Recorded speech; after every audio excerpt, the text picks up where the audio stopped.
থেকে উপস্থিত সবাইকে আন্তরিক শুভেচ্ছা ও শ্রদ্ধা জানাচ্ছি। বরিষ্ঠার শ্রদ্ধার্ঘ নিবেদন রবীন্দ্রনাথ ঠাকুরের দেবতার গ্রাস কবিতা উপস্থাপনের মাধ্যমে। এখানে কবিতাটির প্রসঙ্গে সংক্ষিপ্ত কিছু বলা প্রয়োজন। দেবতার গ্রাস কবিতাটির রচনাকাল প্রায় 130 বছর আগে। পূর্ববঙ্গ পশ্চিমবঙ্গ মিলে তখন একটাই বঙ্গভূমি। একদিকে যেমন নদী নালা জল জঙ্গল রোগ মহামারী, অন্যদিকে কুসংস্কার আর শিক্ষার অভাব, স্কুল কলেজ দুরস্ত, টোল পাঠশালাও অপ্রতুল। মানুষ তার নিত্য উদ্ভূত সমস্যার সমাধানের জন্য নির্ভর করত দেবদেবীর অলৌকিক ক্ষমতার ওপর। সাধারণ মানুষ কখনো পুণ্য লাভের আশায়, আবার কখনো প্রাকৃতিক দুর্যোগ এড়াতে তীর্থ ভ্রমণ মানত ইত্যাদি দ্বারা দেবদেবীর সন্তোষ সাধনে প্রবৃত্ত হতো।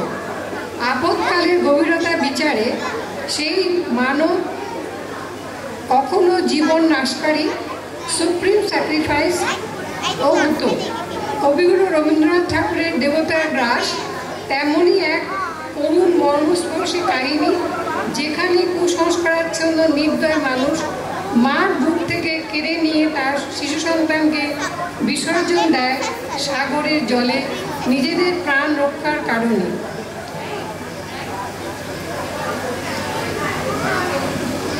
এই কবিতাটি নাট্যরূপ দিয়েছেন দিশারির বিশিষ্ট ব্যক্তিত্ব আমাদের শ্রদ্ধেয় শ্রীযুক্ত আকাশ দত্তদা। আজ ওনারই পরিচালনায় দেবতার গ্রাস পরিবেশিত হচ্ছে। অংশগ্রহণে বরিষ্ঠানের সদস্যগণ। চরিত্রগুলোর নাম ভূমিকায় আছেন মৈত্র মহাশয় শ্রীমতী সুস্মিতা চৌধুরী, মোক্ষদা শ্রীমতী ভাস্বতী দত্তগুপ্ত, অন্নদা শ্রীমতী শুভ্রা চৌধুরী, সূত্রধর 1 শ্রীমতী হীরা দত্ত, সূত্রধর 2 নাট্য রূপকার শ্রীযুক্ত আকাশ দত্তদা এবং রাখাল ও মাঝির ভূমিকায় আমাদের বিশেষ অতিথি শিল্পী শ্রীমতী সুপর্ণা সাহা। এখন আমরা শুনব কাব্যনাট্য দেবতার গ্রাস। গ্রামে গ্রামে সেই বার্তা উঠে গেল ক্রমে, মৈত্র মহাশয় যাবে সাগর সঙ্গমে তীর্থ স্নান লাগে। সঙ্গী দল গেল জুটি, কত বাল বৃদ্ধ নর নারী, নৌকা দুটি প্রস্তুত হইল ঘাটে। পুণ্য লোভাতুর মোক্ষদা কহিল আসি, হে দাদা ঠাকুর, আমি তব হব সাথী। বিধবা যুবতী মুখানি করুণ আখি মানে না যুবতী, কেবল মিনতি করে। অনুরোধ তার এড়ানো কঠিন বড়। স্থান কোথায়? পায় দূরি তব স্থান করিলব কোনো মতে এক ধারে। নাবালক ছেলেটি কি করিবে তবে? রাখাল সে রবে আপন মাসির কাছে। তার জন্ম পরে বহুদিন ভুগেছিল সুতিকার জ্বরে। বাঁচিব ছিল না আশা। অন্নদাতা হোক আপন শিশুর সাথে দিয়ে তার স্তন মানুষ করেছে যত্নে। সেই হতে ছেলে মাসির আদরে আছে মার কোল ফেলে। দুরন্ত মানে না তারে করিলে শাসন। মাসি আসি অশ্রু জলে ভরিয়া নয়ন বলে তারে টেনে লয়। সে থাকিবে সুখে মার চেয়ে আপনার মাসিমার মুখে। সম্মত হইল বিপ্র। মোক্ষদা সত্তর প্রস্তুত হইল মাঝি জিনিসপত্তর। প্রণমিয়া গুরুজনে সাথী দল বলে ভাসাইয়া বিদায়ের শোক অশ্রু জলে। ঘাটে আসি দেখে সেথা আগে ভাগে জুটি, রাখাল বসিয়া আছে তরি পরে উঠি নিশ্চিন্ত নীরবে। তুই এটা কেন রে? যাইব সাগরে। যাইবে সাগরে? আরে ওরে দস্যু ছেলে, নেমে আয়। যাইব সাগরে। যত তার বাহু ধরি টানাটানি করে, রহিল সে তরণী আঁকড়ি। অবশেষে ব্রাহ্মণ করুণ স্নেহে কহিলেন হেসে, থাক থাক, সঙ্গে যাক। চল তোরে দিয়ে আসি সাগরের জলে। যেমনই সে কথা গেল আপনার খানে, অমনি মায়ের বক্ষ অনুতাপ মানে বিধিয়া কাঁদিয়া ওঠে। মদিয়া নয়ন নারায়ণ নারায়ণ করিল স্মরণ। পুত্রে নিল কোলে তুলি, তার সর্বদেহে করুণ কল্যাণ হস্ত বুলাইল স্নেহে। মৈত্র তারে ডাকি ধীরে চুপি চুপি কয়, ছি ছি ছি, এমন কথা বলিবার নয়। রাখাল যাইবে সাথে, স্থির হলো কথা।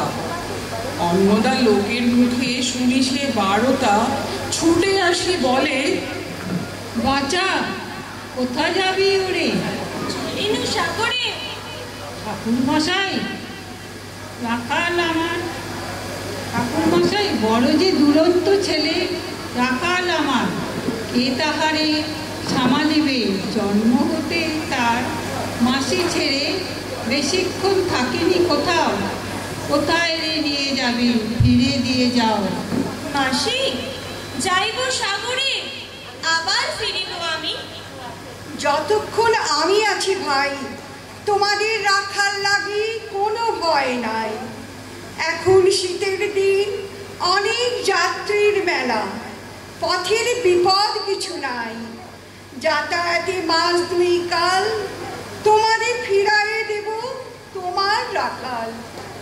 শুভক্ষণে দুর্গাশ্বরী নৌকা দিল ছাড়ি, দাঁড়ায় রহিল ঘাটে যত নারী অশ্রু চোখে। হেমন্তের প্রভাত শিশিরে ছল ছল করে গ্রাম চূর্ণী নদী তীরে। যাত্রীদল ফিরে আসে, সাঙ্গ হলো মেলা, তরণী তীরিতে বাঁধা অপরাহ্ন বেলা জোয়ারের আসে। কৌতূহল অবসান, কাঁদিতেছে রাখালের গৃহগত প্রাণ মাসির কোলের লাগে। জল, শুধু জল, দেখে দেখে চিত্ত তার হয়েছে বিকল। মসৃণ চিক্কণ কৃষ্ণ কুটিল নিষ্ঠুর, লোলুপ লেলিহ জিহ্বা সৎপ্রসমক্রূর। খল জল ছল ভরা তুলি লক্ষ ফনা, ফুসিছে গর্জিছে নিত্য করিছে কামনা। মৃত্তিকার শিশুদের লালায়িত মুখ, হে মাটি, হে স্নেহময়ী, ওই মৌন মুখ, ওই স্থির, ওই ধ্রুব, ওই পুরাতন, সর্ব উপদ্রব সহা আনন্দ ভবন। শ্যামল কমলা সেথা জেগে হয়ে থাকে, অদৃশ্য দুবাহু মেলি টানিছ তাহাকে অহরহ। ওই মুগ্ধে কি বিপুল টানে দিগন্ত বিস্তৃত তব শান্ত বক্ষ পানে। চঞ্চল বালক আসি প্রতি ক্ষণে ক্ষণে, অধীর উৎসুক কণ্ঠে সুধায় ব্রাহ্মণে, ঠাকুর, কখন আজি আসিবে জোয়ার? সহসা স্থিমিত জলে আবেগে সঞ্চার। 2 কুল চেতাইল আশার সংবাদে। ফিরিল তরীর মুখ, মৃদু আর্তনাদে কাছিতে পড়িল টান। কল শব্দ গীতে সিন্ধুর বিজয় রথ, পশিল নদীতে আসিল জোয়ার। মাঝি দেবতারে সরি, তরিত উত্তর মুখে খুলে দিল তরি। রাখাল সুধায় আসি ব্রাহ্মণের কাছে, দেশে পৌঁছিতে আর কতদিন আছে? সূর্য অস্ত না যাইতে ক্রোশ 2 ছেড়ে, উত্তর বায়ুর বেগ ক্রমে ওঠে বেড়ে। রূপনারায়ণের মুখে পড়ি বালুচর, সংকীর্ণ নদীর পথে বাঁধিল সমর। জোয়ারের স্রোতে আর উত্তর সমীরে উত্তাল উদ্দাম, তরণী ভিড়াও তীরে। উচ্চকণ্ঠে বারংবার কহে যাত্রী দল, কোথা দ্বীপ? চারিদিকে ক্ষিপ্তন্মত্ত জল, আপনার রুদ্র নৃত্যে দেয় করতালে লক্ষ লক্ষ হাতে। আকাশের দেয় গালি, ফেনিল আক্রোশে। একদিকে যায় দেখা, অতি দূর তীর প্রান্তে নীল বনরেখা। অন্যদিকে রুদ্ধ অশান্ত সূর্যাস্ত পানে উঠিছে উচ্ছ্বাসী নাহি মানি খাল ঘুরে টলমল তরি অশান্ত মাতাল মুখসম তীব্র শীত পবনের ধরে মিশিয়া ত্রাসের হিম নরনারী গণে কাঁপাইছে ধর করি কেহ হতবাক কেহ বা ক্রন্দন করে ছাড়ে উর্ধ ডাক আর ডাকে আত্মজনে মৈত্র শুষ্ক পাংশ মুখে চোখি করে জল জননীর মুখে রাখাল গায়ে কাঁপছিয়ে মরবে তখন বিপন্ন মাঝি ডাকি কহে সবে বাবারে দিয়েছে ফাঁকি তোমাদের কেউ যা মেনেছে দেয় না তাই এত ঢেউ অসময়ে তুফান শুনোই বেলা করহ মানত রক্ষা করিও না খেলা ক্রুদ্ধ দেবতার স্বামী যার যত ছিল অর্থ বস্ত্র যাহা কিছু জলে ফেলে দিল না করি বিচার তবু তখনই পলকে তরিতে উঠিল জল দারুণ ঝলকে মাঝি কহে পুনর্বার দেবতার ধন কে চায় ফিরাই লয়ে এই বেলা শোন ব্রাহ্মণ সহসা উঠি কহিলা তখনই মুখ্য দ্বারে লক্ষ্য করি এই সে রামদী দেবতারে সপি দিয়া আপনার ছেলে চুরি করে নিয়ে যায় দাও তারে ফেলে এক বাক্যে গর্জি উঠে তরাসে নিষ্ঠুর যাত্রী সবে কহে নারী হে দাদা ঠাকুর রক্ষা করো রক্ষা করো দুই বিহু করে রাখালের প্রাণপণে বক্ষে চাপি ধরে বচ্চিয়া গর্জিয়া উঠি কহিলা ব্রাহ্মণ আমি তো রক্ষাকর্তা রোষের নিশ্চেতন মা হয়ে আপন পিতৃদেবী দেবতারে শেষ করে আমি রক্ষা করিব তাহারে সৎ দেবতার ঋণ সত্য ভঙ্গ করে এতগুলি প্রাণ তুই ডুবাবি সাগরে অতি মূর্খ নারী আমি কি বলেছি রসবাসে ও গো অন্তর্যামী সেই সত্য হলো সে যে মিথ্যা কতগুণ তখনই শুনে কি তুমি বোঝনি ঠাকুর শুধু কি মুখের বাক্য শুনেছ দেবতা শোনোনি কি জননীর অন্তরের কথা বলিতে বলিতে যত মিলি মাঝি দাঁড়ি বল করি কাড়ি রাখালে নিল ছিড়ি কাড়ি মার বক্ষ হতে মৈত্র মুদি দুই আঁখি ফিরায় রহিল মুখ কানে হাত ঢাকি দন্তে দন্ত চাপি বলে কেজারে সহসা মর্মে মর্মে আঘাতিল বিদ্যুতের কষা ধ্বংসিল বৃশ্চিক দংশ মাসি মাসি মাসি বিন্ধিল বন্ধির শলা ঊর্ধ্ব কর্ণে আসি নিরুপায় অনাথের অন্তিমের ডাক চিৎকারে উঠিল বিপ্র রাগ রাগ রাগ